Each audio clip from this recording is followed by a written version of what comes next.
Okay, welcome. So last class में हम लोगों ने कर लिए थे लिमिटिंग रिएजेंट और मोल कंसेप्ट, और लास्ट टॉपिक हमारा बचा था एम्पिरिकल फार्मूला। सो आज हम एम्पिरिकल फार्मूला खत्म कर कर आगे बढ़ेंगे लॉज ऑफ केमिकल कॉम्बिनेशंस की तरफ। सो एम्पिरिकल फार्मूला पढ़ने के लिए हमें दो बातें पहले समझनी जरूरी है कि एम्पिरिकल फार्मूला होता क्या है। Empirical formula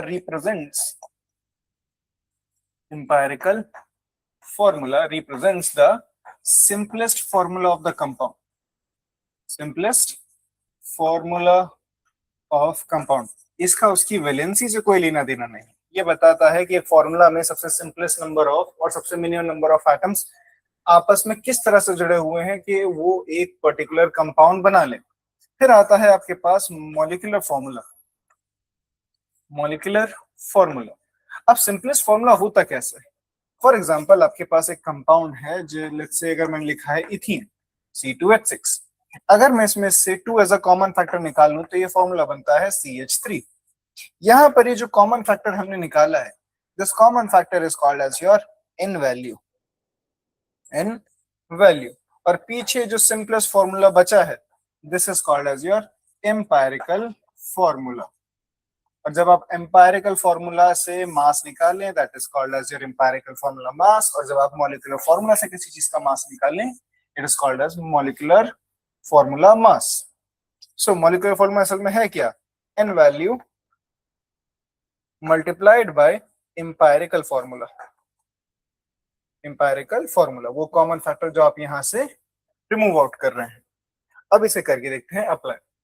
so you need to predict the empirical formula of a compound that contains 40% of sulfur and 60% of oxygen by mass. अब करने के लिए क्या करना है? सबसे पहले आपको लिखना है कि आपको एलिमेंट्स दिए कौन से गए। Elements we are provided with sulphur, oxygen, then write their percentage 40%। इसके लिए दिया गया है 40, इसके लिए दिया गया है 6, इसके लिए दिया गया है हमें 60%। हम क्या जानते हैं कि नेचर में जब भी कोई चीजें आपस में रिएक्ट करते हैं, वो हमेशा रिएक्ट करते हैं एक डेफिनेट मास रेशियो के बेसिस पर। तो अगर मैं अज्यूम करूं इस पूरे कंपाउंड का मास अगर 100 ग्राम है, तो इसका मतलब इसमें करीब 40 ग्राम सल्फर है और करीब 60 ग्राम ऑक्सीजन है। तो यहां पर अगर मैं इनका निकालूं एटॉमिक मास सल्फर का 32, ऑक्सीजन 16। अब क्योंकि जब भी कोई चीज आपस में रिएक्ट करती है हमेशा मोल रेशियो में, तो मोल रेशियो हम कैसे निकालते हैं? Given mass divided by atomic mass. Mole ratio यानी कि नंबर ऑफ मोल्स कितने प्रेजेंट है सल्फर के इसमें, given by 40/32, this will be 60/16। Mole ratio इसको सॉल्व करेंगे तो वैल्यू कितनी आएगी? 4 से गया 10 पर, 4 से गया 8 पर, 2 से गया 5 पर, 2 से गया 4 पर, 5/4। इसको डिवाइड करेंगे तो होना चाहिए 1.25। इसको डिवाइड करेंगे 64 times 4, it will be 15। 4 15/4, 3.12, 30, 37, 3.7। I think इतना रेशियो काफी है, ज्यादा आगे जाने की हमें जरूरत नहीं है ना। अब क्योंकि यहाँ पर जो आपको मोल रेशियो आए हैं वो दूसरे के साथ डेसिमल फॉर्म में आए हैं, तो हम क्या करेंगे? इसे कन्वर्ट करेंगे simple whole number ratio.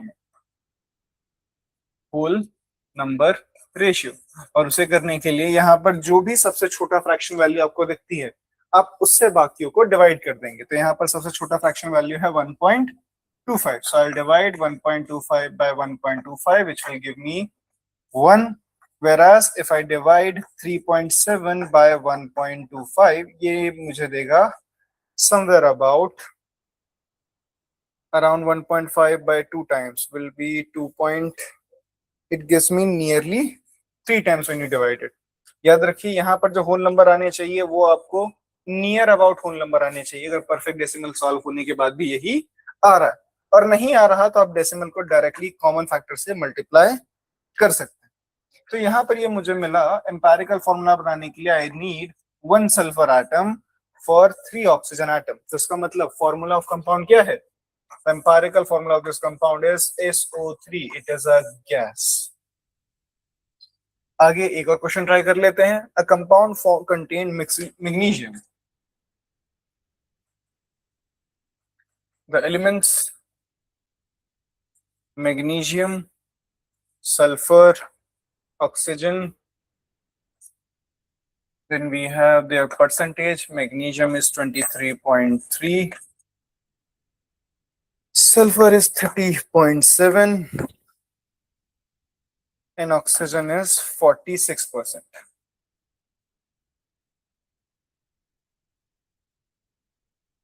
Oxygen, their atomic mass, which will be for magnesium that's 24, for sulfur that's 32, for oxygen it's 16. Taking the mole ratio,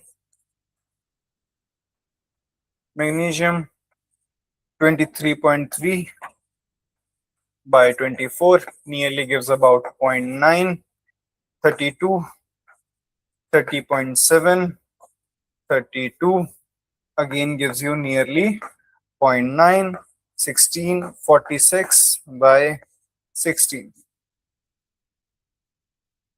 16, 4, that will be, we've got 8, 2, 3, 28, 23 times 8, 2 is 16. That's left us with 7, 70, 70, 8 is 64, nearly 2.8. Now, we need to convert it to what? We need to convert it to whole number ratio. So dividing everything with the smallest number, 0.9 by 0.9 will give me 1. This will give me 1. 2.8 by 0.9. 2.9 by 19 will give you nearly equals to 3. So that's 40, 40, 40, 38, 16. That's 30.7. 46 mass 16, 40. Wait, let's check with the percentage. 23.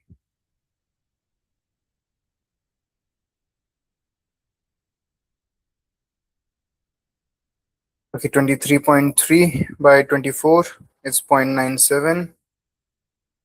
30.7 divided by 32, it's 0.95. Nearly 1. 46 by 16, it's 2.8. 2.8 by 0.9 gives us 3.19. Now again, these values are not perfect. So what we're going to do is we'll convert them or assume them to their nearly perfect values. So it will be magnesium is 1, sulfur is also 1, oxygen is 3. If you look at it, there's something wrong with this formula. Compound found contain oxygen 46, 30, and 23.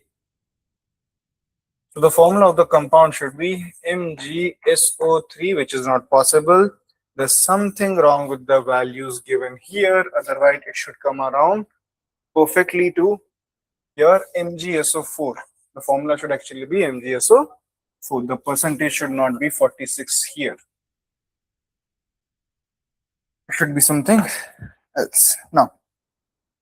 Now we have talked about the empirical formula. The next thing we need to cover are chemical laws. The chemical laws that we have already studied in our junior class. First is laws of conservation of mass and energy. Conservation of mass and energy given by Antony Lavoisier.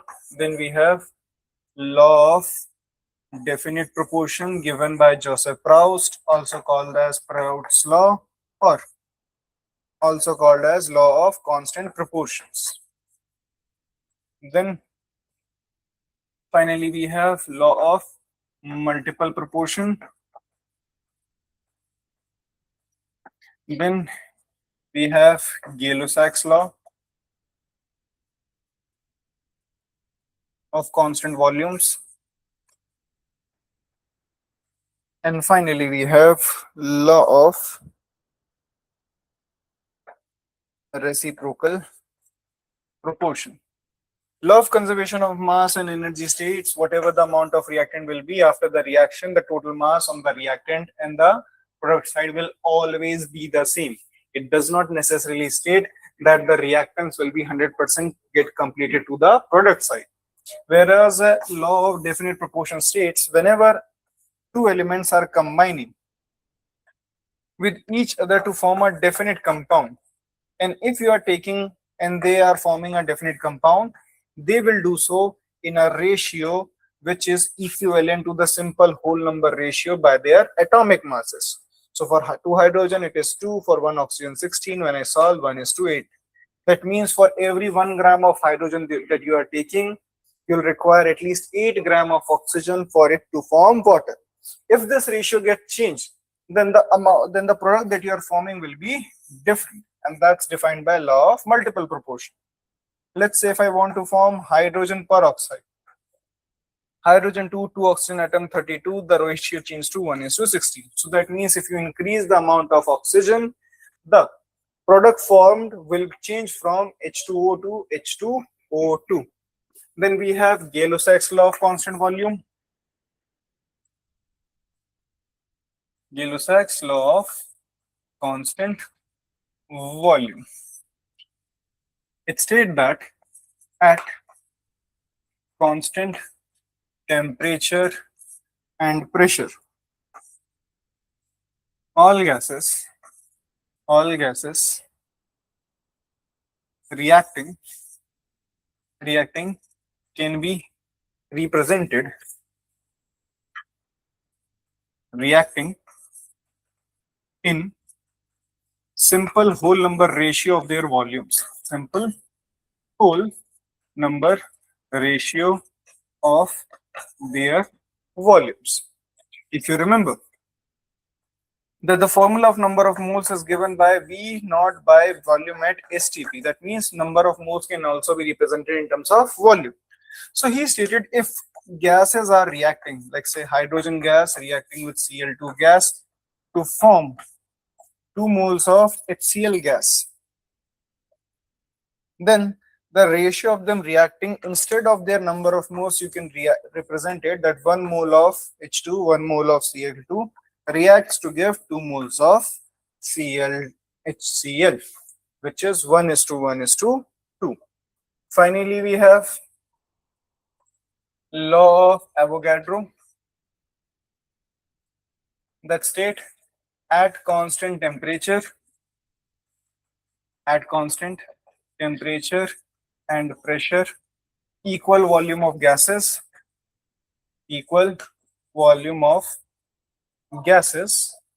will have equal number of